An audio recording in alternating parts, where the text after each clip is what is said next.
Hello, this is the Net Inclusion webinar series. This is our third one, yes. So we'll be getting started just briefly. Welcome and hang tight.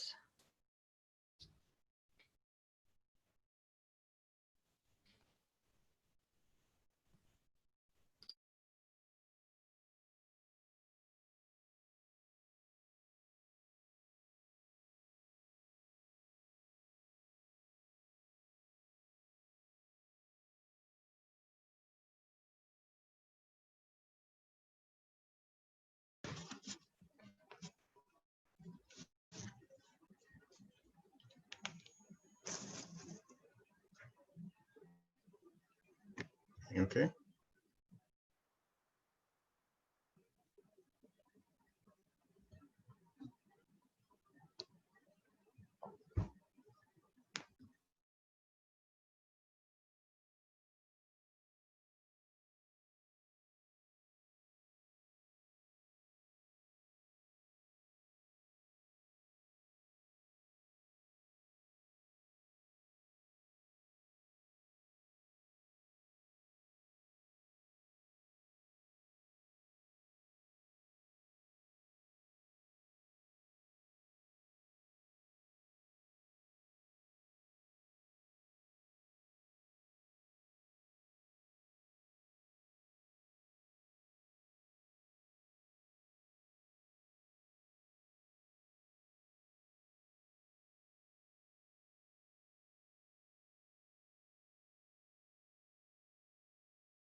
Welcome everyone. We're going to get started in just a couple of minutes.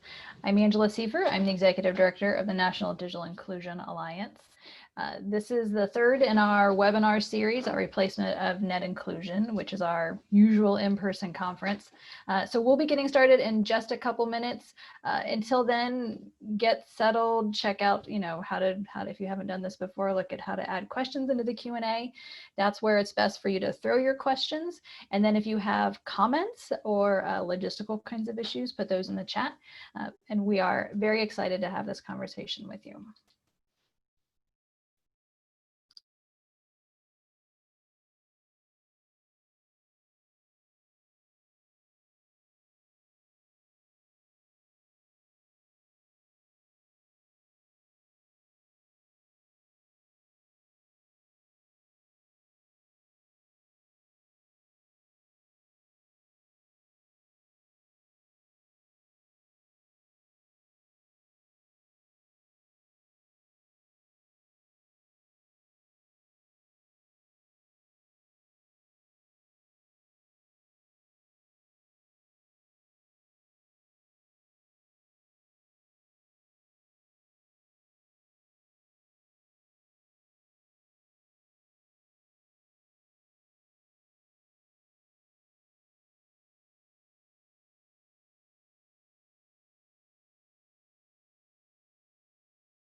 These are our sponsors of this webinar series. Big thanks to all of our sponsors, in large part because they thought they were sponsoring a full conference.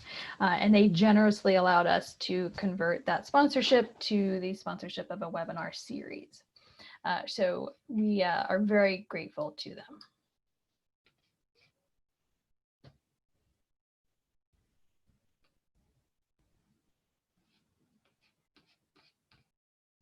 Again, if you're just joining us, make sure you use the Q&A for your chat. For the questions you'd like to ask us. The chat is there. We encourage conversation. NDIA staff is ready if you have a question where you just want to know where a resource is that you've heard about that we have. They are there to answer those questions and just talk to your fellow attendees. This is as close as we're all going to get to talking to each other. So we're going to do the best we can with a platform instead of being in person. And I'll try not to get all weepy about not being in person.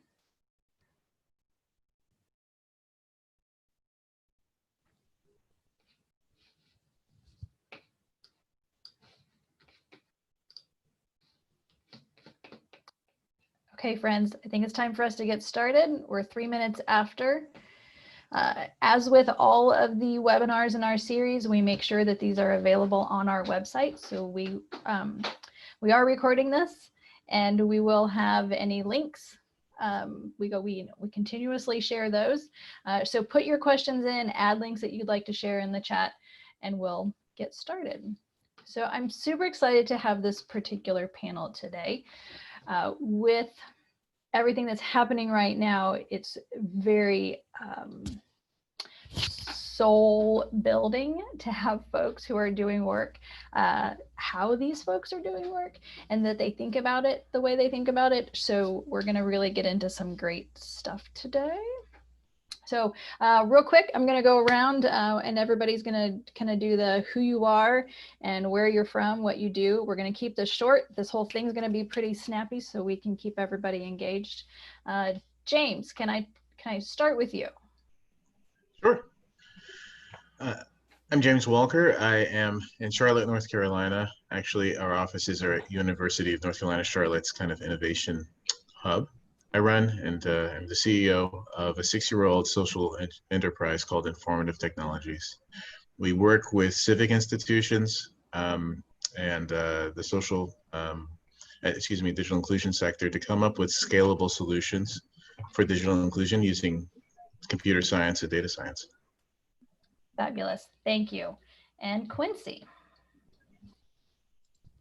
I'm Quincy. I am a radical community organizer, doctoral student in social work, God willing, graduating in December. CEO and founder of Erase the Redlining Incorporated. And basically what we do at that nonprofit is assist smaller community-based organizations develop and increase their capacity to do more in their community. So we'll get into how that's done as we go throughout this conversation. Great, thank you. Wanda. And I'm Wanda Davis from Cleveland, Ohio. I have a small nonprofit. We call it the little engine that could and would and does. And our primary target audience is seniors. That's who we started training way back in 2002. And that continues to be our major population, even though we serve workforce development and mature adults. Okay. Because our topic is racial equity and it is a very personal topic, let's get into who you are and how you got into this work. Wanda, I think we've known each other almost 20 years now. We've been doing this work together for a long time. Tell us about how you, I mean, I could tell the story myself, but it seems more appropriate that you tell the story of how you got into digital inclusion work. Well, first off, we have to back up to my first 20 years as an accountant and community activist in our Cleveland neighborhoods. We're in a predominantly African-American neighborhood and a heavy senior population. So being in that community activist role way back then, I had the opportunity to see the upturns and downturns in our economic stability in Cleveland. And one of the things that we were doing back then was doing neighborhood charrettes, finding out what has left, because a lot of our infrastructure had been, just torn down and depleted, storefronts gone, and a whole host of things where economic investment was definitely going to be needed. So what was going to be needed? What was on the horizon for our African-American community?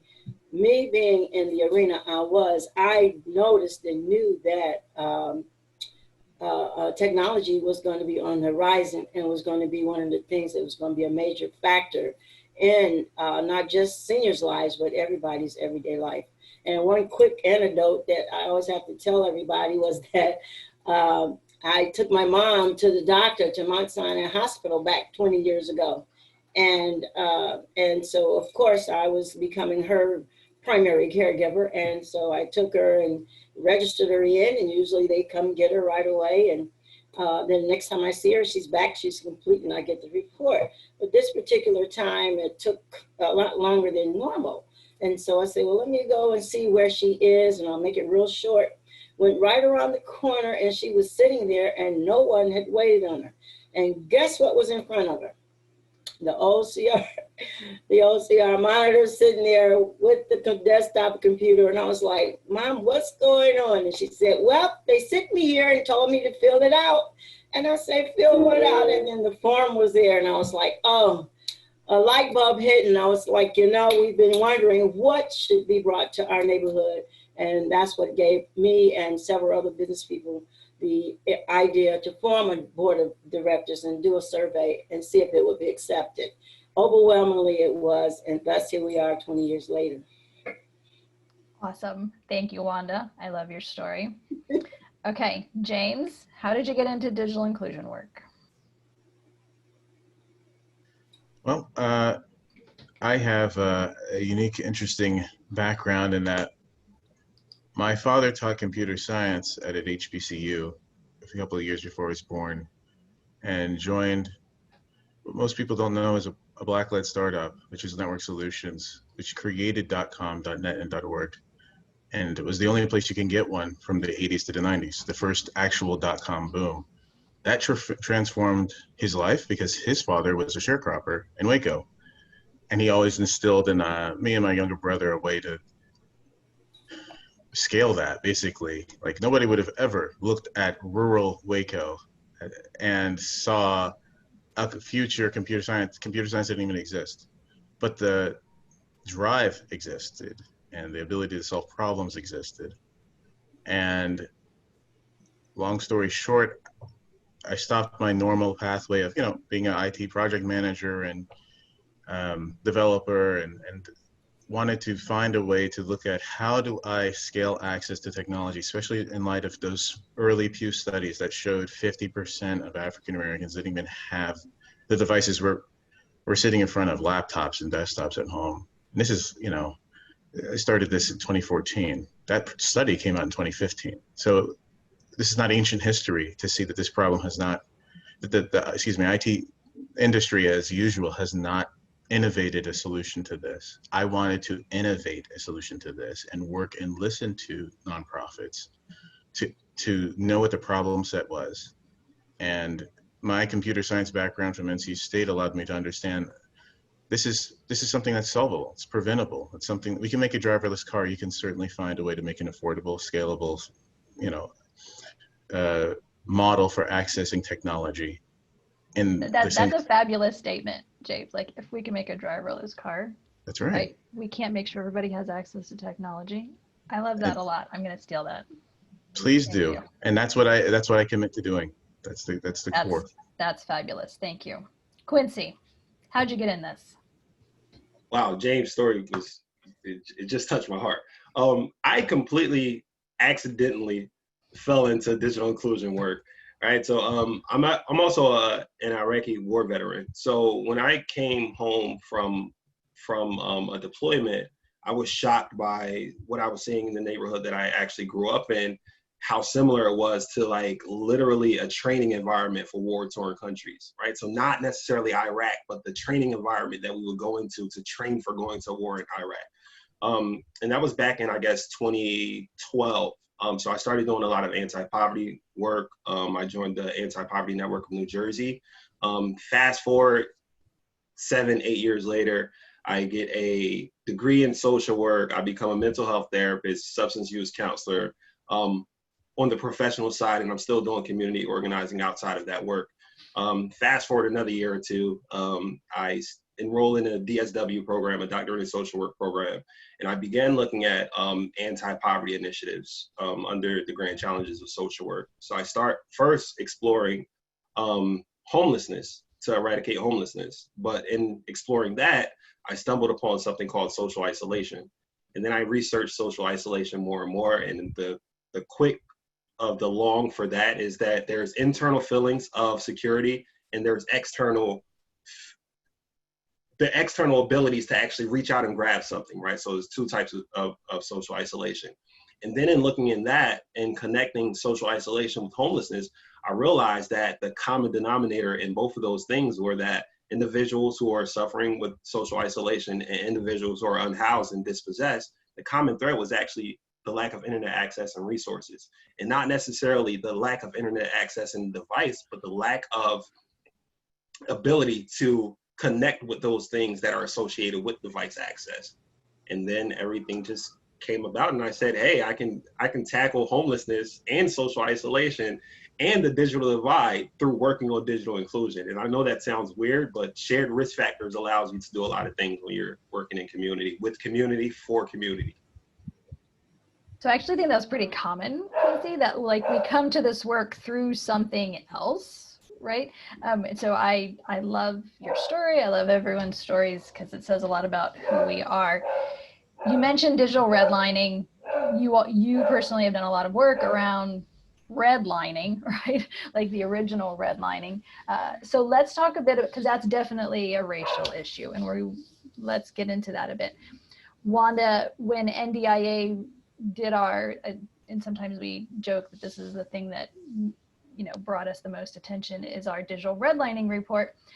That digital redlining report originated in Cleveland with you and your staff. Can you talk a bit about when you were trying to get folks signed up for AT&T's discount program, and then we'll connect that to the digital redlining? Yeah, well, we were fortunate enough to be part of the stimulus project in 2009. And through that project, we were connecting individuals to AT&T and other internet providers that were available. And at that time, AT&T actually had a discount program in which they offered that we were going to be able to connect people either for free or for discount. But they didn't tell us that it would be almost dial-up. So one of my instructors, we try to test out different projects, but this actually happened to one of our instructors at home. He went and he applied for the discounted program, and he was so frustrated he couldn't get in touch with anybody, and they could not bring the equipment out. And then finally, when they brought it out, the speed was almost close to dial-up, or maybe a little bit less. And so it was just proving to see that they had actually brought connections to our area, but never finished fully deploying everything they needed for us to be fully connected. Back then, I guess we were looking for at least 10 megabits or better. Of course, that would not suffice. And so, so we started checking with our clients and trying to see those that we were trying to help, and were they falling into the same same troubles. Were they actually getting help when they called A&T? Were they folks trying to make sure that once the equipment was delivered, it would be installed? And so some of the same problems were found to be true. And so that actually started us doing the full study. And so we have a question in the chat asking, what is redlining? So that's my mistake. Before I jumped into digital redlining, we should have defined redlining. Quincy, would you like to do that for us? Sure, absolutely, because everyone should know it, right? So redlining was a term that came to being after we found maps that were created by the Homeowners Loan Corporation back in 1935. So the term itself, redlining, literally means a red line drawn around a particular community. But the reason that that community had a red line drawn around it was because during the, I guess we'll just speed it up and say, during the New Deal administration and the different things that came out from that administration, there was a mortgage program that started. Originally, we didn't have a mortgage program in the United States, right? So New Deal happens, Great Depression happens, the federal government says, okay, we don't want people to lose their homes. So what we'll do is begin offering mortgages, and we'll back up those mortgages for individuals. I think it's really important to emphasize that the mortgages that the government wanted to back were not afforded to, quote, Negroes, Southern Italians, and Jews, end quote. That's in the Homeowners Loan Corporation manual. So basically, the government backed mortgage companies to go into white communities and give them a 15-year amortized mortgage, which meant that you can be under in your housing payments, and the government is backing you to own your house and get out of your debt within 15 years. Black people, Southern Italians, and Jewish individuals weren't afforded those same rights. So back to redlining. So on these redlining maps that we didn't discover until the 60s, and that's why the Community Reinvestment Act came up. Sorry, doing this kind of fast. But there were 4 classifications on these redlining maps. So there was an A, B, a C, and a D area. So D area, where the Blacks and Southern Italians and Jews lived, was the red line area, and it was outlined in red. The other categories were A, which was a green area, which meant it's all right. Those communities are all white, right? The B area was saying that there's some mixing in that community. They're mostly professionals and there's some laborers, but no minority laborers. C was a yellow area, which meant that that area would soon be in turmoil and be a red area, right? So A, B, C, and D, redlining comes from that red line area. And then other things are attached to that. And I'll pause there because I think that Wanda's going to go back into it and then I'll come back. Yeah, so that is super helpful. Thank you, Quincy. So Yeah. the trajectory of what happened with the digital redlining is that Wanda's team is figuring this out. They're realizing we can't get connected to even the minimum that is required for AT&T's discount program. Why is that? And we really, like, in all transparency, Wanda's folks and NDIA folks, we stumbled over this for a good amount of time trying to figure out, we're like, well, why can't they? They're eligible. There's clearly AT&T service. And what we finally realized is that it is so slow, the speed coming into Rick's house and some of the others, is that, which by the way, I've also known Rick for about 20 years. I know, Wanda, I'm sorry, I'm totally giving away our ages. But it's so slow coming into those houses that it's not even eligible for this discount program, because the minimum for the discount program was 5. Was it 5 or 3? Anyhow, it was crazy. It was already crazy slow. So that led NDIA to create the maps, to overlay the poverty data with the availability data. And the availability data, in terms of what broadband service is available, came from the FCC, and the FCC got it from the providers. So it was AT&T's own data overlaid with poverty data to show us that those same red lines, looks like a lot of the same red lines. So the neighborhoods that had been systematically excluded in the past from the housing market were also being systematically excluded from this broadband technology. Wanda, anything you want to add to that story? Well, I was just going to say exactly what you just said, that, once the maps were reviewed, that the exact redlining that was done by the banks here in Cleveland were the exact same red lines. So it's just as Quincy had said, we were excluded from the housing mortgages and just about everything else that has been actually out to help individuals that we had been excluded from. You can go all the way back to when when they started helping people with folks, helping them with purchasing their own home with Section 8 and programs like that. And the Caucasians were able to participate in that. And then as soon as it was revealed, that this was going on and we had some African Americans to start to participate, then all of the rules changed. And then, so it just, like you say, it's systemic, is there, it keeps going on, but now we have platforms to call it out. That's exactly right. Thank you, Wanda. So James, I've heard you compare the digital redlining and food deserts, like explaining the problems connected to both. Can you go into that for us? Sure. When you're looking at how to scale a solution, and I know we also have this talk about access and availability, and I'll wait for you to see if that's something that you want to talk about as well. But when you look at food, we're in America, you could go to McDonald's, it's a stone's throw away. People are not dying of hunger in the obvious way that it might be in a country in another continent. So people might say at one level, there isn't really a food security issue. And yet the people who are on the ground understand, okay, that quality, nutritious food is not available if you don't own a car near your home. You can't go grocery shopping because the food is too expensive to grocery shop. You're eating foods that are going to get you to have more issues with diabetes. And there's so many other things that come out of something that seems so simple of where fresh produce can be found. And that's the work that has to happen at a systemic level that deals with the supply chain and access and how you plan and zone things. And that is how you kind of address the issue. Similarly, someone might say, it's 2020. Look, everybody's on Zoom. We're on Zoom.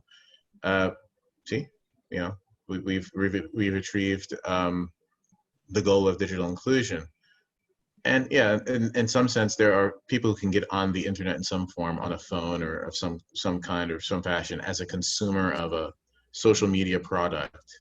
But to be able to be a productive citizen who can attend school for 7 hours a day, work for 8 hours a day, learn, after work, at night school online, those are things that are still unavailable with the issues regarding what we just heard of in terms of quality broadband. It is not simply do you have the screw for a cable jack in your home. It is much more about what kind of service levels do you get in your neighborhood? Does the company see your neighborhood as a priority? And in a word, I see it, and in the way that I'm approaching it, and many of us are approaching it, is actually the way that you should approach an emerging market. You know, middle class income in a country like India is about $10,000 a year. You paid everything off. You're living well above 50% of most people in that country. That's like almost like homeless level wages. It's like part-time minimum wage to make $10,000 here in America. No one would question whether an Indian national can work remotely in India in many places that are making way less than what an American would make. They figured it out because industry and society said, we are a priority to a lot of people. And therefore the infrastructure to support hundreds of millions of people getting online at a price point that they can afford, right? So the price is Here, an important point, right? That's yeah. that's in addition to the slow speeds and the kinds of devices and the kinds of connectivity that folks have. In the United States, we know that internet here is expensive. As you're Yes. mentioning, it's cheaper in places like India. So that's Yes. another inequity. And as we are diving into this issue, and there are more folks diving in with us, we're able to have these conversations where we can get really into the nitty gritty of, it's not just people have it or people don't have it. It's what speeds, what devices, what is the technology that they're accessing it for, what's the cost of that technology. So let's talk a bit about the access issue. So we use the word access, and sometimes we mean availability and sometimes we mean adoption. James, do you want to talk about that a bit? Yeah, I found this on the solution provider side, an interesting kind of redlining, more in the sense of a bureaucratic redlining. There's money on the table right now in our state of North Carolina, millions of dollars, tens of millions, actually, about 30 million, right now as a part of CARES Act to introduce broadband solutions to communities where less than 10% of people, 10% at the most, have access, only 10% at the most have access to broadband. That legal term access is not like the casual way that an advocate might say, okay, access, do you have it, do you use it? Access literally will mean, and we've talked to other providers with wireless ISPs and others who've been working in rural counties, that literally means, do you have the screw in the wall from some cable company that does provide broadband? If you have that in your mobile home, home, then you have access. Therefore, I can't say, oh, well, only 10% of people have broadband at the full definition of broadband. No, that's utilization and adoption. And now I cannot, even though they know they have to budget 30 million towards this to help rural counties or inner city urban areas, their wording itself of access, it seems like it was written The only way it could have been done is if it were written with the idea of excluding someone like ourselves from coming in and competing with those who provided that wireline infrastructure 30 years ago. That is something that is then stopped not only our projects but other wireless ISP projects from being able to serve census tracts that are highly disconnected because again of that wording. And I think that this is an example of if you're an advocate or if you're trying to understand what legislature can do, they got the money right, but then the wording handcuffs us. And we now have to say, I'm sorry, rural community, I'm sorry, inner city community, you do have access according to the way this legislation was written years ago for our regulation in our state. And I don't even know cannot that's years ago, respond. James. Really? Yeah, I think some of it it's still being written today because the state laws today are still being written. Yeah, we already had the federal ones, but the state ones are up and coming right now. So this is an area where we need to do a lot of educating. One of the ways that NDIA has been thinking about this and talking about it with our community is maybe we don't use the word access at all. Maybe we use availability and adoption, because access can be misunderstood so easily. Right? It can be understood as one or the other, but really somebody means something in particular. A few months ago, NDIA came out with a paper around racial equity and federal investment. And so what we said was the fact that the federal government is investing in rural broadband deployment projects and not investing in a broadband adoption projects anywhere, including urban, means that that is a racially inequitable, structurally racist and inequitable policy, because it essentially helps middle, higher income white folks more so than anybody else. And that's totally wrong. But there's been this mindset, I think, of folks of thinking of, well, it's a bootstrap thing. Here's your tool. If you want to use it, use it. If you don't know how to use it, best of luck to you. Or if you can't afford it, maybe you should try it harder. Thoughts, team? Quincy, you definitely have some thoughts. You know I do. Right? So these conversations are really confusing for us who communicate with each other all the time, right? And may use different terminology for different things. Just to double back to digital redlining and the polysemy, or the double meanings and dichotomy around one particular term. So if I'm having the conversation with housing advocates about digital redlining, their interpretation of what I'm saying is literally that, okay, people who are selling homes are targeting to sell those homes only in certain areas. And we can do that through targeted marketing with our analytics and everything that we do, right? In the DI, or digital inclusion space, that means what we just described it as, from different points of view. So yes, that language is important. And also assisting academics and those in power, especially our elected officials, and understanding like, okay, let's put a pause on it for a second. You're an expert in what you do. The individuals in community are literally the experts in what they do, right? So let's shift that power dynamic a little bit when we can say, okay, you have all this access, authority, and resources, but you have no clue what you're doing most of the time, right? You're hiring consultants to tell you what the best thing is. And if those consultants aren't involved on the ground, then are you really getting the best bang for your buck? That's one. Number two is this idea of who's worthy of access and support, right? Let's really consider this for a second, just with simple math and simple like people, right? So K through 12 needs devices in order to do their schoolwork, right? So they can complete their schoolwork and hopefully become educated enough to graduate high school and then make it to college, right? And then hopefully gain workforce skills and more education. However, the individuals who are not in the workforce and not in the educational fields don't need it because they don't need it and they're not doing anything productive with themselves. But we have to understand mutual causality and understand, okay, those kids who don't have access, their parents probably don't have access and their grandparents probably don't have access. So when you're saying that, yes, we're going to give you the device, but it's only for this K to 12, then what you're doing is actually number one, making them reliant upon your system, which is why I believe in equity and actually giving people devices and not loaning them out. That's a different conversation in a different webinar. We can have that conversation, right? But it's also about shifting your paradigm of thinking to say, okay, well, can we get this like a bulk rate, right? Maybe if I have to provide this access to these youth, then maybe if their parents had access at a younger age, and even now, then they'd probably be able to be more quote unquote productive, right? Depending on what measurables you're looking at. And maybe, maybe if my head of households in my communities were more productive, then maybe my community would be more stable, right? And then maybe if my communities were more stable, my municipality would be. And then it goes up the ladder, right? From municipality to county to state and then region. Yes.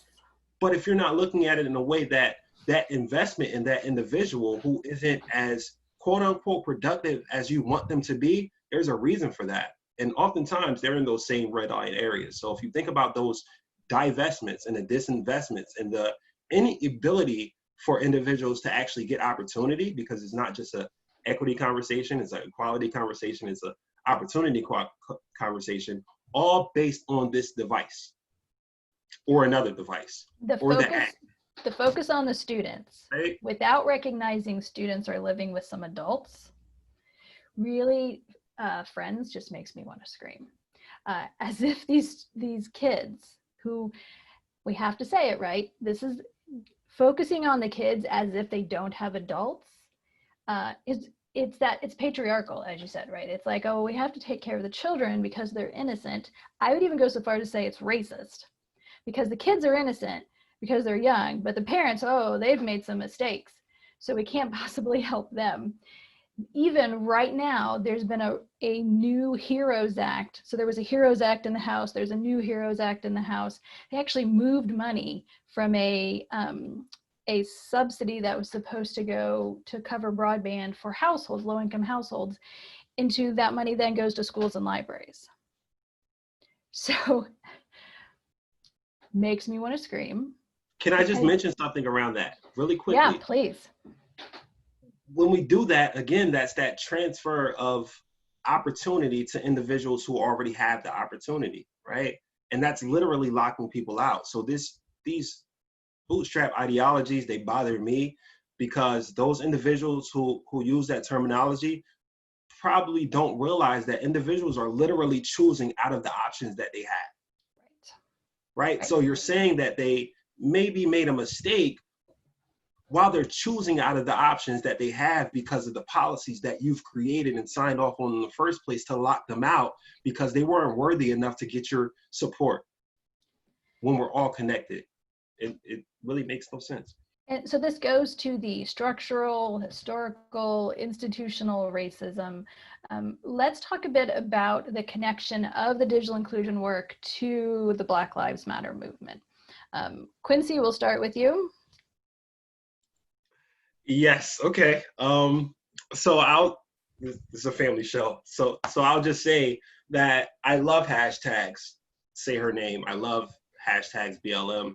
I love it, right? Because it starts the conversation or it furthers the conversation that's kind of been occurring behind doors, but certain people just weren't listening, right? Because those voices that were screaming because of what they were suffering through weren't worth being heard, right? So that's one thing. Another part of that may be that while it seems that so many people are in support of the Black Lives Matter movement and the movement for Black lives, I struggle with what is performative allyship versus what is actually being invested in these communities. What does that equity work look like, right? What do those transfers of power look like, right? Because it's great to have a DEI, or a diversity, equity, and inclusion hire to look at your policies that you already knew were screwed up in the first place. Let's be clear, right? Because systems run to sustain themselves, right? And this is all systems. They run to sustain themselves. No system is going to create something that cannibalizes them. None. Or else it wouldn't be called a system. It would be called something else because they got a business fast. So it's really important to just be really intentional, but also have some accountability, right? Because yes, I want to see hashtags. Yes, I want to see statements of support, But I also need to see some of that investment going to those individuals who are hurting the most. Why? Because when you provide opportunities to individuals, believe it or not, they actually take advantage of those opportunities and use them for the greater good of all of us, right? So it's not a zero-sum game and saying like, we're going to not give it to these people because then we'll have less. No, you're at the top of the food chain. You have a major share and you're going to benefit probably more than those people anyway. So we have to be a lot more strategic and intentional with the way that we move money around and taking advantage of certain tax zones, because opportunity zones are actually located in those areas that were redlined. And if you want a great tax break off your capital gains tax, then it may make sense for you to partner with a smaller community-based organization so they can have the power and the equity to actually hire more people, especially if they're connected to like community colleges who are struggling right now. And the cycle kind of feeds off of itself, but guarantees equity for that community. Perfect. Thank you. James, let's talk a bit about how COVID has changed your work, in particular, your relationships with government agencies. I have been working with WIOA, and by the way, excellent contributions, everyone. I've been working with WIOA, like Workforce Innovation and Opportunity Act funded programs for youth, basically in the school to prison pipeline, since year 2 of running this, so the last 5 years. It was always pro bono. The trainings that I did, thousands of hours of getting students to be trained into what we now call digital navigators, what we call civic technicians in our company, was something that helped me understand by listening to their lived experience of students coming from the same sectors that we're talking about, growing up without a computer, and you're 17 and you're about to graduate next year. That informed a lot of the way that I approached projects with the government today. Thank God. I just learned that I won my second CARES Act in partnership with the library. One is deploying 5,000 households worth of computers, and what is called mechtech.org. Mecklenburg County is the county around Charlotte, so MECK tech.org if you want to find out about that, or if you're in the area and you're affected by COVID-19 and you need technology. It's a free program funded by CARES. We also got funding from IMLS to build a wireless ISP, strategically deployed across the city grid, across basically the opportunity zones, the crescent of poverty, that the way that the lay of the land looks like in Charlotte, where a lot of these devices will end up being. So that, of course, there's a lot of scrutiny to get to that point, and certainly to be the lead, to be able to architect that is very humbling. But it's been because I was in the system, I was doing the hard work, underpaid, struggling bootstrap startup, social venture style all along, that allowed me to have the insights to not just have connections. Everybody likes to say who you know, but it was that the community understands the approach that I have is scalable because I've listened for half a decade to what people need. So I have to say it is favorable. The fact that what I just mentioned earlier about that there's state money to help accelerate more work like this, but that the wording is clearly written with the lobbyist's intent in mind and not the community's intent in mind about you got to have a limited of access, not adoption, not anything more sophisticated in terms of literacy levels, but just physical. The signal can come to you where you live. If there's a radio tower that comes to you, or there's a screw in the wall from a cable company, that I find frustrating, but I think we have the will now to be able to challenge those things in a way where we all have not seen funding like this earmarked for our work ever before. Right. The specific way, James, that NDIA has been addressing that barrier is to encourage the addition of eligibility based upon economically underserved. So not only underserved in that there's not much infrastructure available there, but economically underserved and that the population is low income and they have low broadband adoption rates. that those two should be taken into account, those two factors, when determining where infrastructure investment goes, because here's what we're seeing during COVID that we weren't really seeing much before, is infrastructure deployment to address affordability.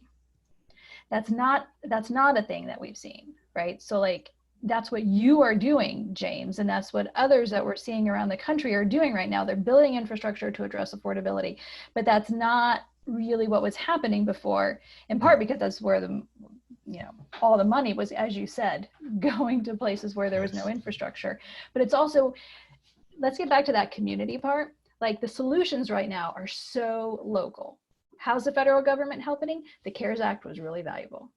But beyond the CARES Act, how's the federal government helping any of your work? Not so much. Right? Like, and I think we're on the cusp of changing that, but it is this advocacy that you all do, this education that you all do within your communities and nationally, being on webinars like this, where we could change the conversation, and we have to change the conversation. I think, Wanda, you in particular, like I joke that internally at NDIA, when we're ever like, well, should we do something or not? I say, does this help Wanda? Like, I don't know if I ever told you that. That's a thing that occurs within my staff. Does this help Wanda? Just because you've been with us like since before. And so you have been doing this work for so long, and you now have community partners you didn't really have before. So COVID made that happen, right? That awareness happened. Talk to us a little bit about those new community partnerships that you have. Yeah, well, I want to just say thank you for making sure that you address does that help us, because you know exactly how I've been, I say sometimes I felt as the only one challenging the ISPs in our communities that you're really not helping us. You're promising that you have a product that we can use, we can help, but you're really not giving us the help that we needed. You're not committing to the community investment that our communities need. And I talked to AT&T, Spectrum, Verizon, and all of them. And one thing that COVID did for us, I was on a call today, and I tell them it's twofold. It's unfortunate because of how it's destroying lives, but it's fortunate because it allowed Cleveland to develop this really, really robust digital equity coalition, a coalition that I've been trying to do, working with Bill Callahan and others that are in this city, trying to see that we had a coalition that's addressing, digital literacy, tech support, internet connections. So that has allowed us to actually develop this coalition. And one of the key pieces for me, of course, is the seniors. And I have the opportunity now to connect with all of the social agencies within our area to track some of the social determinants of health and to assist those people with information where digital inclusion, digital technology can help them serve the clients that they're serving. I didn't have access to all this before because they were not educated enough to know how digital inclusion will help them serve their population. So this coalition has kind of brought that together and given us an opportunity to take a look at it and to rework how digital inclusion and the digital social services arena has kind of joined together.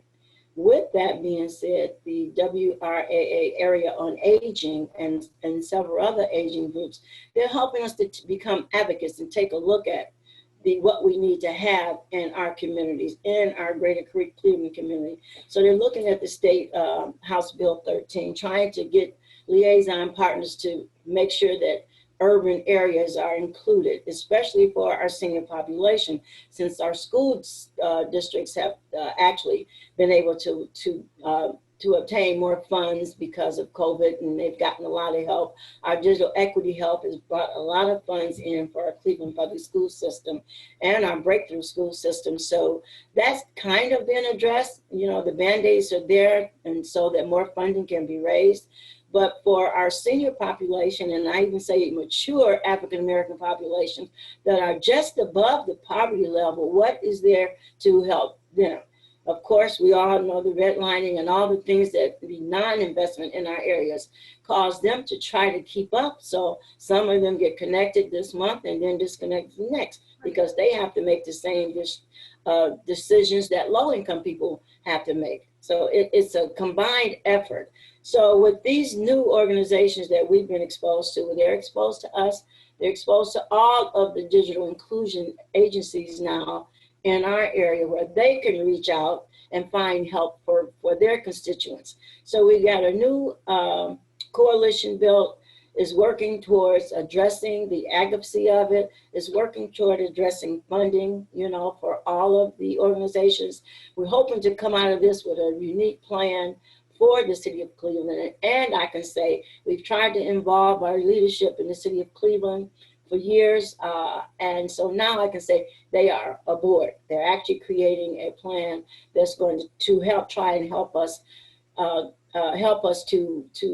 kind of, I don't want to say make a dent, but get some traction going, get some traction going so that all of the ISPs are in this coalition. So all the ones I've been talking to individually, now when they hear the complaints, they're hearing it uniformly. So the AT&T is there, Verizon's there, Spectrum's there, WOW is there, East Cleveland Cable is there.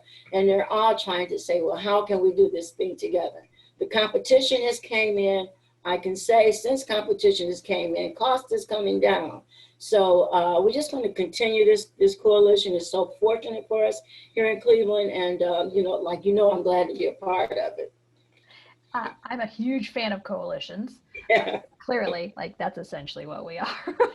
Yeah. That's what COVID NDIA is. Really, COVID shed the light, it shed the light on, and this is my little quote, and I said, it shed the light on the internet. Internet connection was a luxury for a lot of folks a lot of years, but now it's essential. It is essential. So we're addressing that, going forward. Quincy, can you chime in on the coalitions piece? Yes, absolutely. Some really important things happen in community, right? There's power in numbers. So this is actually linked back to the pivot that I had to make during COVID, or why I felt it was important to pivot during COVID. So I stopped being a mental health therapist and a substance abuse counselor because, again, I was working across from people who looked like me every day, trying to assist them and fix them themselves when they were living in a broken system. So I stopped doing that so I can push the system to fix itself. So in the time of COVID, pre-COVID, I was able to amass some technology, right, out of my own pocket to provide access to devices, Chromebooks, to about 36 families. And I said, this is it's not really hard, right? Because a nonprofit has to prove that it can do something and it's moving effectively because there's barriers there, right? So you can qualify for a grant unless you're a nonprofit, but even as a nonprofit, you won't get a grant unless you can show about 3 years worth of you working effectively, right? So how do you manage that? So from taking those approaches that I learned from being a micro and then a macro level social worker and community organizer, I said, is it smarter and more effective for me to actually target community-based organizations and communities that are doing work to include digital inclusion into the work that they're already doing versus me doing it on a macro level? And when I started to look at things in that vein, I realized, okay, my impact may be a few dozen people, but my network is huge, right? With the organizations that I'm on the board of, I'm advising or consulting literally at least 100 organizations throughout the state yearly. So what does that look like? Because if I can do 36 devices out of my pocket, I'm sure that my community partners can do much more. So again, with that pivot, what I did was look in the problem space and said, okay, so who's doing something similar to what I'm doing? And could I partner with them or should I partner with them? So I found a great organization, TDI Connect in Mercer County, New Jersey, who were already on a shoestring budget, providing access to 1,000 devices in underserved communities a year on a shoestring budget. So I said, they're doing something great. Can I model that? And they're in Central Jersey. Now can I do that in South Jersey? But instead of me just doing it out of my technology wellness barbershop, which I didn't mention, right? Maybe I can set up nodes in South Jersey and model their program, right? Because if those individual community partners that I'm already working with are doing that work, then it should be a quite easy transition, and it's additional resources coming into them for the work that they're doing, right? So now we're not just doing telehealth, but imagine a mental health therapist actually providing the device to the individual that is coming in for treatment. Because if you're only doing telehealth for those who you already have in your lexicon, then you haven't really done a market analysis to reach out as far as you can to increase your market share in the substance abuse and mental health community, in addition to the digital inclusion community. So just looking at those shared risk factors and saying, okay, so if I'm providing this device for this individual to get to this thing, whatever that thing is, how can I bring those coalition partners together to be able to market our strength in numbers and see what we're able to do by modeling best practices that aren't really noticed as best practices yet, because of course there's that gap between theory and practice. I'm learning that right now at the doctorate level, where I'm talking to professors and I'm like, no, that's not really how it's done in community, but okay, you got to grade my paper, so I'll take that for now. That's how it works sometimes.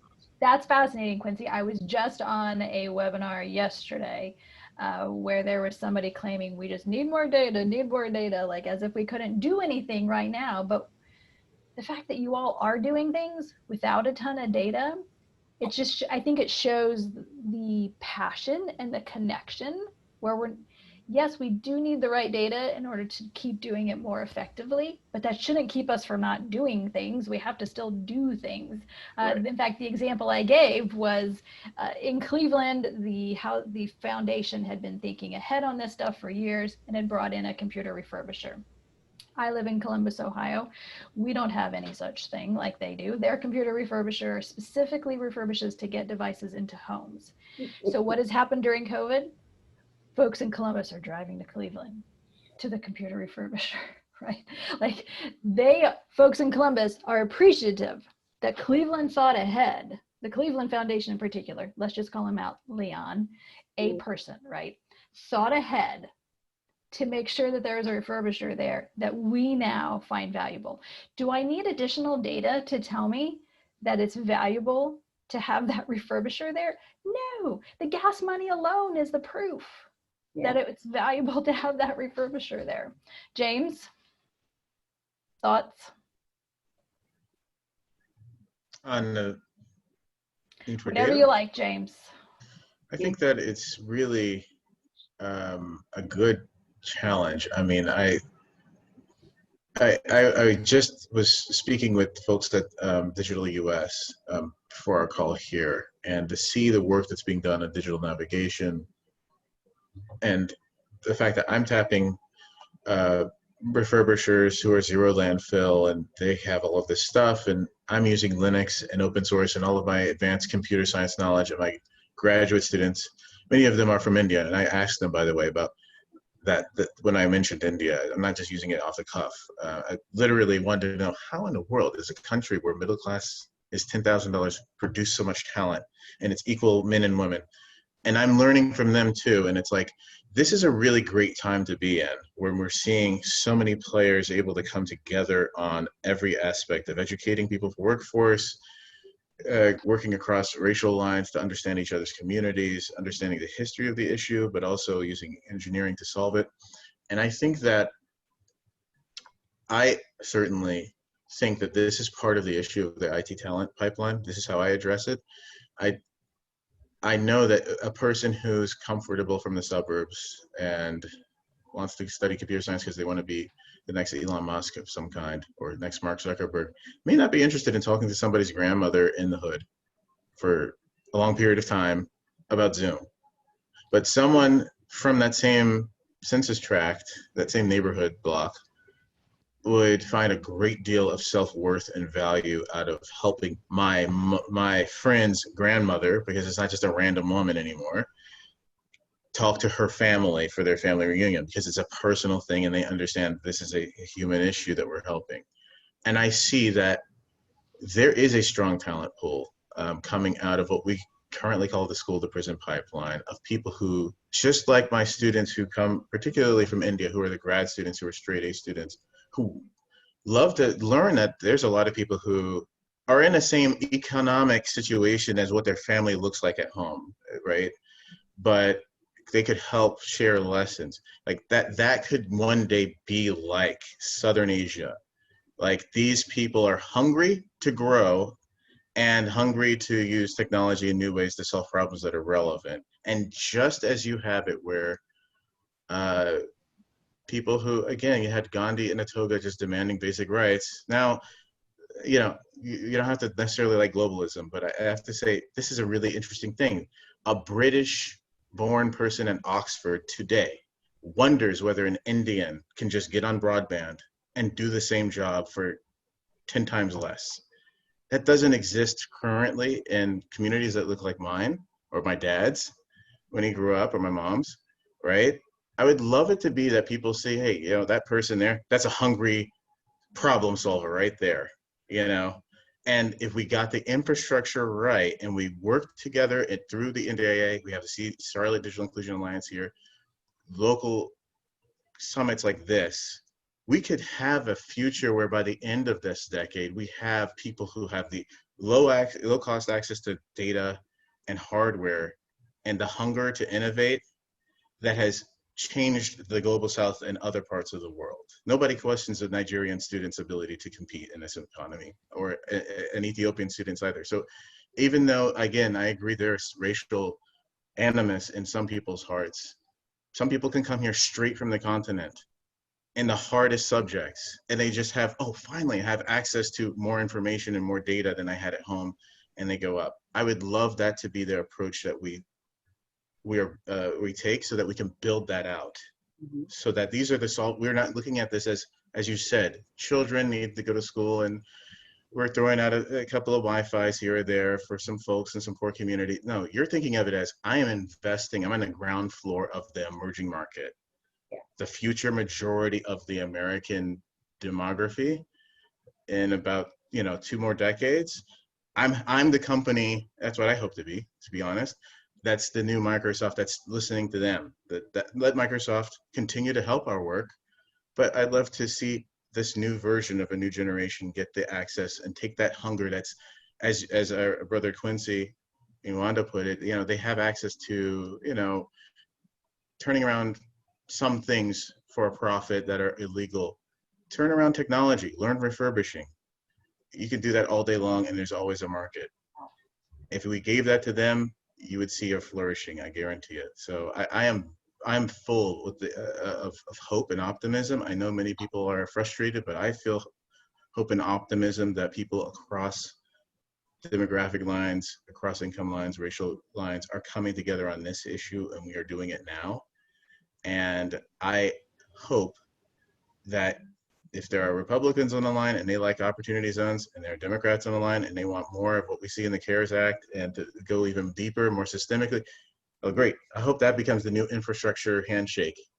That's right. That allows that to happen. That was perfect, James.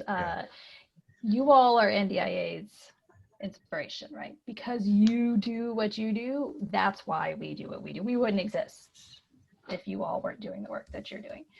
We have a few more questions, and we did promise that we would stay on for an additional 30 minutes. We are at our hour, so if anyone needs to head off, we totally understand. Nobody will be offended. It's all being recorded. If you want to catch the extra 30 minutes, this is also being recorded. We have some questions, panelists, that have come in, so let's run through these real quick. Well, within 30 minutes, anyhow. The question about making digital access a necessary utility. So this has been coming up a lot during COVID. It didn't really come up previous to COVID, except by, 4 people. What do we think about that? Quincy, looks like you have a thought. Yeah. I do. Does it absolutely make sense as a utility? It does. The barriers to get those empowered to understand appropriate regulation of what should be a utility, there's reasons for saying yay or nay, right? These are political decisions. These are things that operate for a reason. With a lot of the great programs that we see, corporations investing in, they're kind of doing it for their bottom line, right? So there has to be a trade-off in order for those in power to say, okay, yes, that is a utility, right? Because they also lose some of their political power, right? And lobbying is a big thing. So because right now, who controls internet service in the United States? the providers. Not the people, right? The providers control it all. How heavily regulated is broadband in the US? Not. Right? Very, very small amount. So if we all recognize the internet is essential. How can we, if we end up not legally calling it a utility, how can we get closer to that though? What are some of the policies that we can change? And I think James's point earlier about what federal money is available to an organization like his, that's how we get there in part, right? Because why were the laws written the way they were written? To benefit the ISPs. Mm-hmm. And can we also say that maybe if technology provisions weren't voluntary through SNAP programs and TANF and if these programs weren't voluntary and up to an administrator who may or may not know what's going on at the census tract level, we'd get something a bit differently. And these siloed conversations, right? Because again, pitching technology as something that's included with mental health treatment and substance abuse treatment from the School of Social Work, that gets pushed back on and says, well, Medicaid won't cover that, so how else do you pay for it? And my argument is, well, let's see, if a person is suffering from an addiction or have a mental health issue, then that means they have a disability, correct? And that means that, this individual is covered under the Americans with Disabilities Act, correct? Assistive technology is afforded for those who are covered under the ADA, correct? So maybe it's not necessarily the coverage possibilities not being there. Maybe it's academia and some of the people in power shifting their mindset about what is already in law, right? Because we can fight and we can march and we can preach all day, every day. But if we don't hold individuals accountable for the laws that are already on the books and walk them through the implementation phase, then we'll say we don't know how to get technology to individuals when it's already in the books and it's already should be afforded to them. And why, if you're a public servant, is a provision optional for you to provide to the people who pay your paycheck? That's a particularly fabulous example, workforce in particular. So the workforce investment funds that are out there, it is up to the states to determine if they want to include broadband and device purchasing as part of what gets provided to the participants of those workforce programs. The state makes the decision, and then the local programs get to make another decision. So it's like the states can be like, yeah, we'll allow it. And then the local programs can be like, we're not going to allow it. So there's all of that potential for making the argument. Making an argument, keeping people down. And I just add that's one of the reasons why I've been really working with the social service agencies, because they touch all of the health disparities that you're talking about, and all of the income that they get from the state, which comes from the feds. All it has to do is that money can be earmarked to ensure that the access, the devices, the training, that can be used to ensure that. And once they do that, it will cover all of our folks. It will cover the kids, it will cover the mature adults in workforce development, and it will cover our seniors. And we won't have to worry about SNAP and discounts and discounts, because they can get that to where it's in a level playing field. If you take all those ISPs and they take their territories, and the government makes sure is that, okay, your territory is northeast, southwest, and how they all survive, then they can make them see how the Lifeline program can be utilized by all of them, and they won't stop their income. This can be done, it can be handled. So, that's what I say, and that's what I tell them. Y'all need to come together and find a way to work together to make sure that everybody across this nation is have affordable quality broadband. There's no need for us not to have it in our country. James. Yeah, I was in researching what I'm going to do for the my recommendation. I'm the solutions architect for both of these projects with the CARES grant, so we have great partners who are going to be doing a lot of implementation, and the library will oversee it for the public good. But I was looking at models of, outside of a regulation structure, like it's a regulated utility. Yeah, I'm going to paste a link here.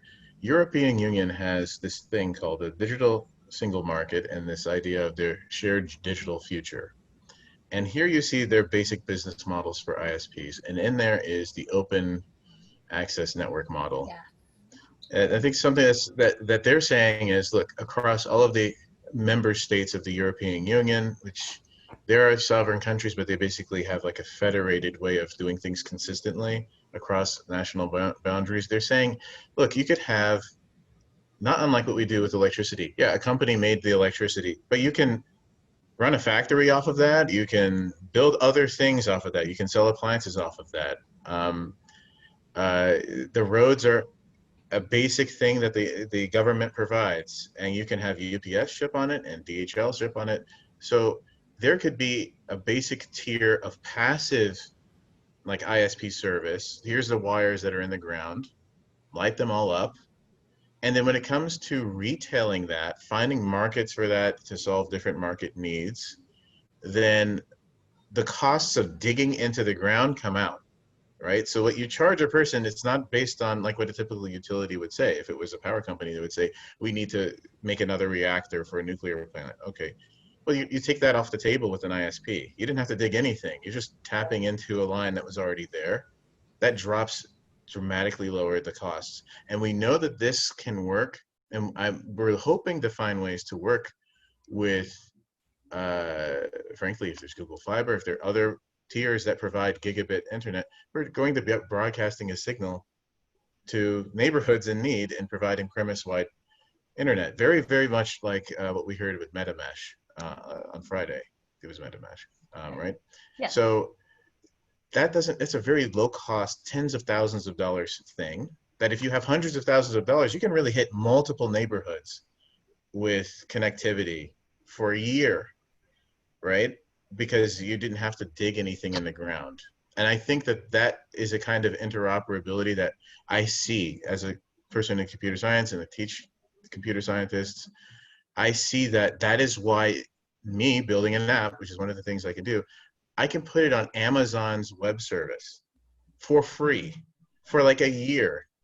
And I have the power of Amazon's entire global like data center infrastructure that I didn't have to build. And if my app starts to consume more resources, it might be a few dozen dollars a month. So that's what the software world already did in the last decade. If the broadband sector did the same thing here, imagine that same kind of thing. Like, oh, okay, I want to start an ISP too. We're going to do it for nonprofit purposes. We're going to do it with currency running it, or Miss Wanda here is going to run it. We can do it for a year for free, or it's $10 a month. I could see that because that's what the software world is now. When I got my degree in the first decade, that was not the case. You had to build out a data center of your own. It's extremely expensive. The cloud changed that. This is the version, the open access network would be what the cloud did, but for taking those costs down just to get the data. And that's part of what you see with India in that BBC article.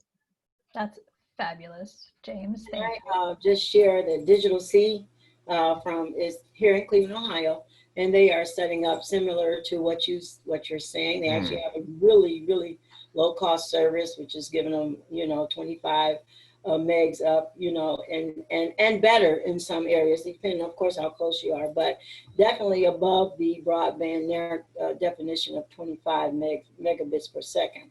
So that type of network, getting the support that it needs to continue expansion is similar to what you're talking about. It's affordable. It's all the kid, you can have it's Wi-Fi. It can be Wi-Fi, and it comes directly to the home. So I know that with that type of a service, And then if it's expanded across the city of Cleveland, we could be connected, I'd say within a year with Wi-Fi for everyone across this city. Okay, we're going to move into some other questions from folks. One of them has to do with Sprint's program, which is now the Sprint T-Mobile program. So the question is, what about that program? We don't see a lot come across the NDIA list about it. NDIA doesn't get excited about it. And the reason we don't get excited about it is the data cap. I think they're at 100 meg for the, or 100 gig for the year. So a student could get a free device and 100 gig for the year. Are we really solving any problems with that? You know, we always appreciate the sentiment of that. Do we, James? Well, No, those no. who receive it, I'm sure appreciate that there's You're something being- rather than nothing. But I would say, yeah, it's just see, now, because again, I know actually that's what my dad did, is that, you know, being a network engineer and network architect and building out what we, you know, like texting and all of that. I got to, as a younger child, see how the infrastructure was built out, and it's like, put something on a tower. Like, I've seen it here, for example, locally, raising $1 million to distribute 6,000 of these through like the public schools foundation, right? And so, like, you know, football players and things chipped in, and here's $1 million. We got 6 million of these things out here. I just described, and you heard from MetaMesh and others. Okay, we have a little shoestring $50,000 budget. Boom, tower, 900 families. Like, if we had $1 million put into just get the signals pointed at the entire neighborhood from a tower, especially if it were a municipal tower, like a police tower, which tends to be in the neighborhoods we're talking about, you don't even have to pay for the tower then. If you just have the municipal authority say, you can mount something there and point it there, as long as we know what you're doing with it.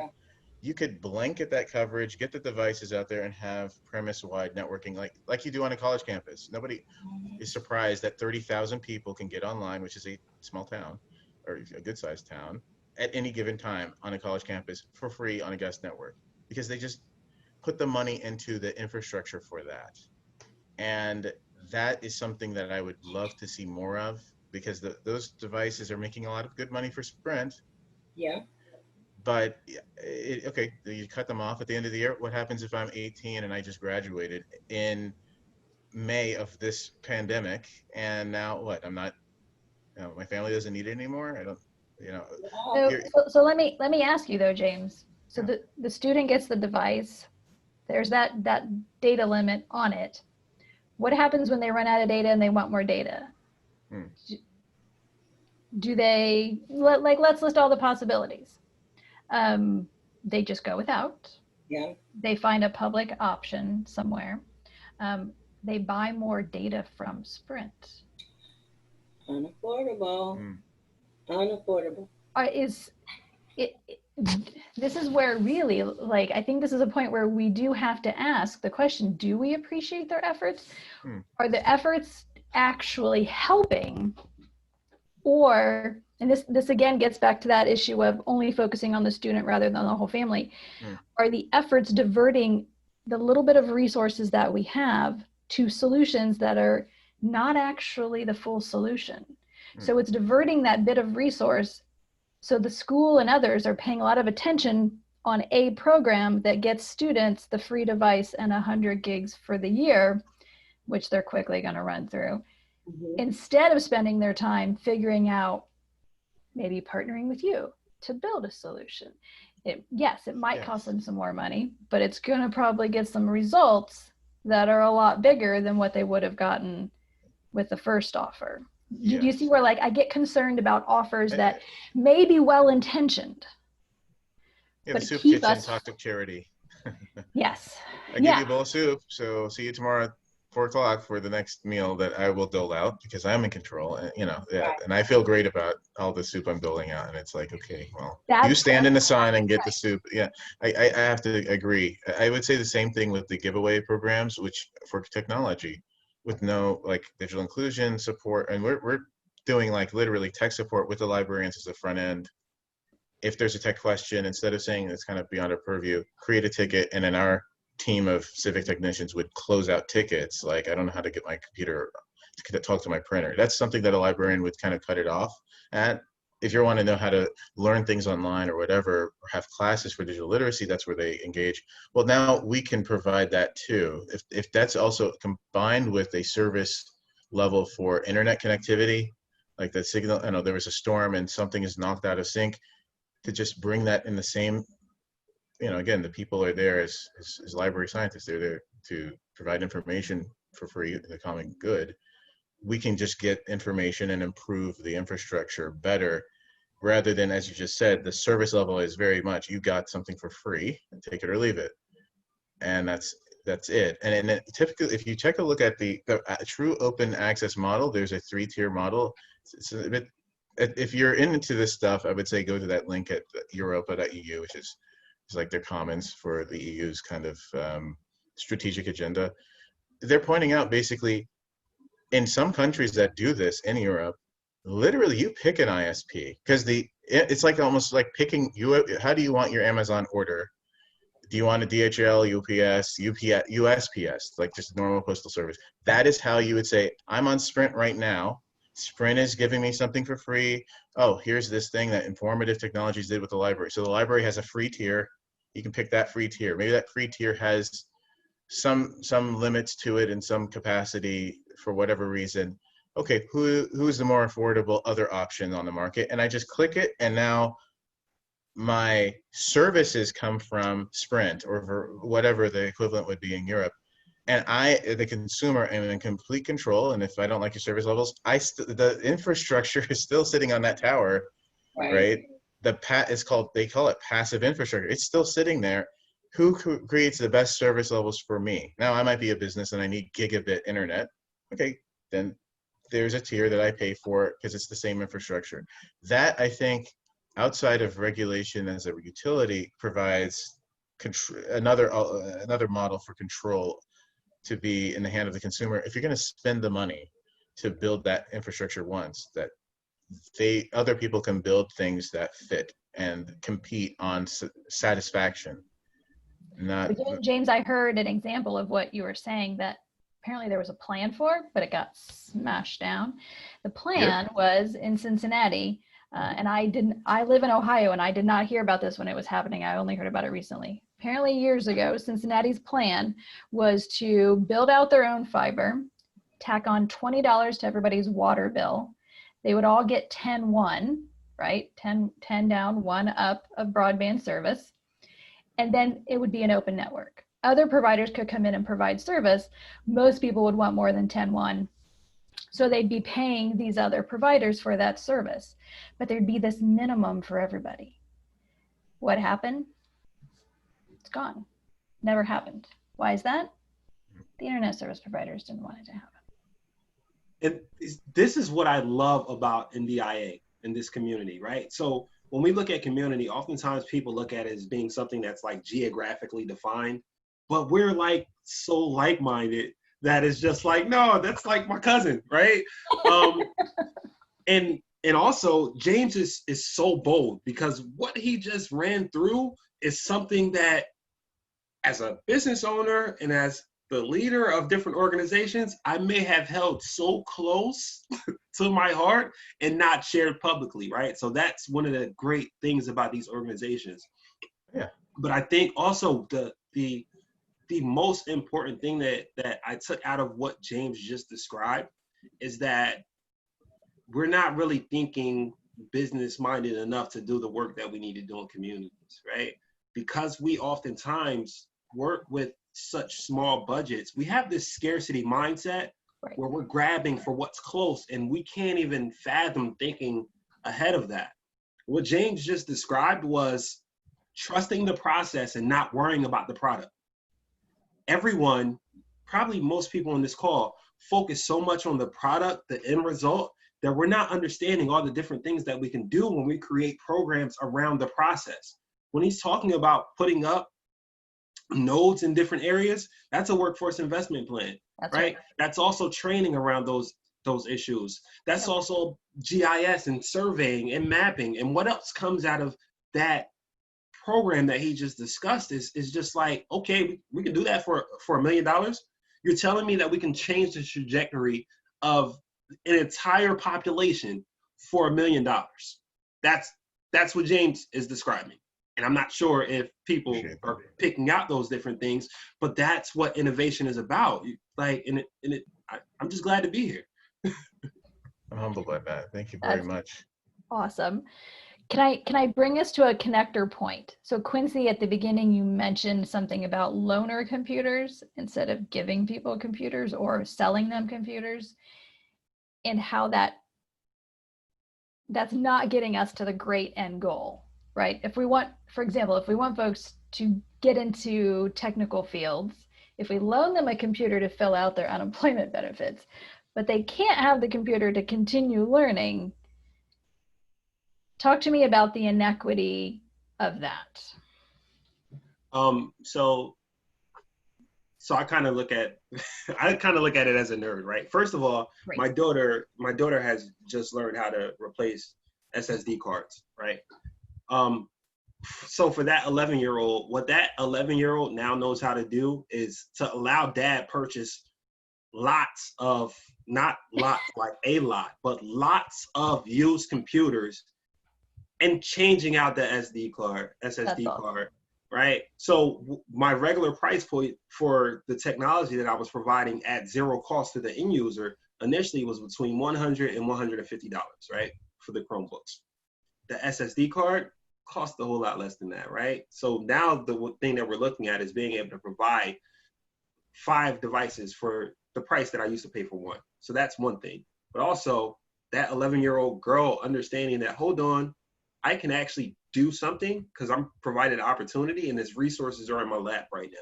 But the nerdy part of how I look at that is like on this tech continuum, right? We have 0 being no access and no resources, and 4 or 5 being like full access, uploaded hardware, software, social networks like NDIA and our other reference networks and social networks, the ability to tap into systems and the ability to do work within those systems that you're tapping into, right? So it's this like, you have 0 and then you have this level of 5 where there's so many different things that you can do with it. I just got excited. So I may have forgotten your question, but I look at it as a continuum of the tech continuum, right? Where it's just like, you can do different things at each access point.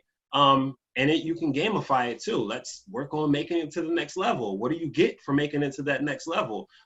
The idea of ownership. That's where we're looking at it at. You look at things a lot differently when you own something than when you have to give something back, right? That's right. And the self-efficacy of being able to acquire may mean for that person who has nothing left at the end of the day to say, you know what, this thing, right, just allowed me not only to do different things and to look at more opportunity, but like somebody cares. Right. That's the difference. And also the other side of that is the last dozen or so Chromebooks I bought, my intention was to literally distribute them to people who could not afford them. What happened ultimately was a school district waited to the last minute to order their Chromebooks, only had 400 devices when they needed 1,100 devices. So what happens? There's a shortage in Chromebooks. Individuals are trying to order Chromebooks, but they can't get them for anything less than $300-400. So my thing was, okay, for these families that I know can possibly afford it, they're at the higher end, you can pay me for these laptops that I were going to distribute anyway. Pay me what you want and pay me what you can afford to pay me for them, because I bought them out of my own pocket. Whatever the loss is, I'll write it off, right? They bought them at purchase price, which then allows me to still go out and do that same thing that my 11-year-old daughter knows how to do now. Right. So what does that look like? That matters ultimately. Fabulous. Okay, team, we only have a couple minutes left, so let's do a quick round around the virtual room. Last thoughts that you want to make sure that you share with our viewers. Wanda, you want to go first? Just to go back to the hotspots, just, since I am a hotspot reseller. You are the hotspot queen, Wanda. It is a Band-Aid, but it's always better than nothing.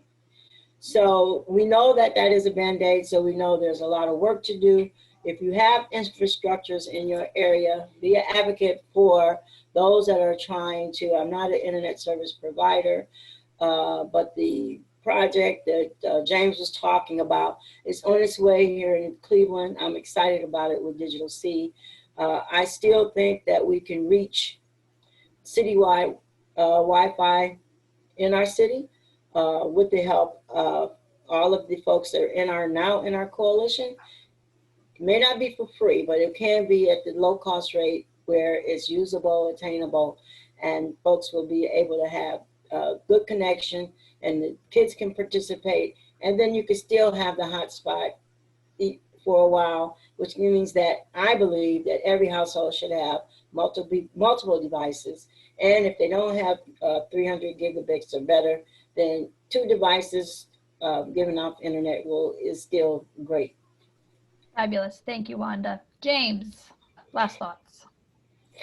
I would say that if we can think about this as investing in an emerging economy, which is, I actually did a project with Fayetteville, North Carolina's opportunity zones, like through their mayor's office. And there's a lot of opportunity there. I can have my costs of infrastructure defrayed if I am thinking the right way, right there. I mean, yeah, you can use it to gentrify, but if we think of this as investing in an emerging market and getting tax return, tax benefits on one side and, government money on the other side, and this is going to, again, in a decade, help these communities become what, if you think about it, their ethnic equivalents in South America or Sub-Saharan Africa are doing, in Kenya, Silicon Savannah, and Ethiopia and Nigeria. We could see a really good future in a lot of these communities, creating jobs in the same communities from the same people, and having tech companies that are not only saying, oh, we have 5% diversity, let's, yay for us, to no, we are outcompeted because we did not invest appropriately in these markets. We threw away stuff at them, give them bones, but we did not invest in their capacity. And those organizations that are ready to team up on that, I think we'll see the fruits of their work in a fully socially sustainable way. You're going to see the change in how you look at the school system. You're going to look at political engagement as something that is a part of this. There's something there to build for, your future. A digital navigator can help enroll someone for census and voting and having a library card and everything else too, helping understand what is a PTA. If you're getting gentrified, yeah, I'll take another $100,000 of equity because I have financial literacy, and I'll invest it in my own infrastructure too. I think that that's the approach that I hope that we can take on this. And it's not only to look at it as, yeah, we have been redlined and these are the sins of the past, but let those who want to ignore, let them ignore. As a social entrepreneur, it's like, yeah, actually, you know what? I'll take your grant money or whatever from any company, from any Silicon Valley place. You just be happy with your 5% diversity while I kind of focus on the future growth model for this country. Yeah. Thank you, James. Yeah. Last thoughts, Quincy. Support, donate. We're the experts in this. Most of you who are on this call are the experts in this, hopefully. Academia doesn't have the answers for what we're doing right now. So what really helps is when we don't have that empirical data and knowledge, it's input from individuals in the community who are the experts, because guess what? Your expertise outweighs the books that they're looking in, because these stories haven't been written yet. So if you can't donate money, try to donate time, try to lend support through your networks to say, okay, I don't have it to give to you, but this person may have it to give to you. If you're associated with the university and you have some pull at that university, then what community-based organization could be benefiting off of your university status and allowing them to run apprenticeships at their agency, right? Because many community-based organizations don't have that $40,000 treasury bond in order to start an apprenticeship there. And the reason that that's important is because the moment that a community-based organization can prove to the feds that they can actually run an apprenticeship program, they can be federally recognized as an apprenticeship. And then they literally qualify for the same funding from the federal government that your state Department of Labor acquires. But if they don't know, and if they don't have those connections that all of you have, then what can we do at the end of the day except keep saying that, no, this is performative allyship. And I don't think that hashtag BLM and the hashtag say her name really matters to you. You all are amazing. For all of our viewers who are still with us, if you want more of this, it's at digitalinclusion.org. If you haven't joined NDIA already, do it. It's free. It's these three folks who are amazing and more amazing folks. So big thank you to James, Quincy, and Wanda. You all are rock stars. Thank you for giving us an hour and a half of your time today. Glad to see you guys. Bye. It's been an honor. Thank you all. Thank you, Angela, for your leadership and your voice that you've lended to all of us throughout this pandemic to get us so far. Absolutely, James. Along I with your expect you to team. do more. Yeah. And the 20 years. Let's get into another 20 years, Wanda. Yeah. Thank you. Thanks, everyone.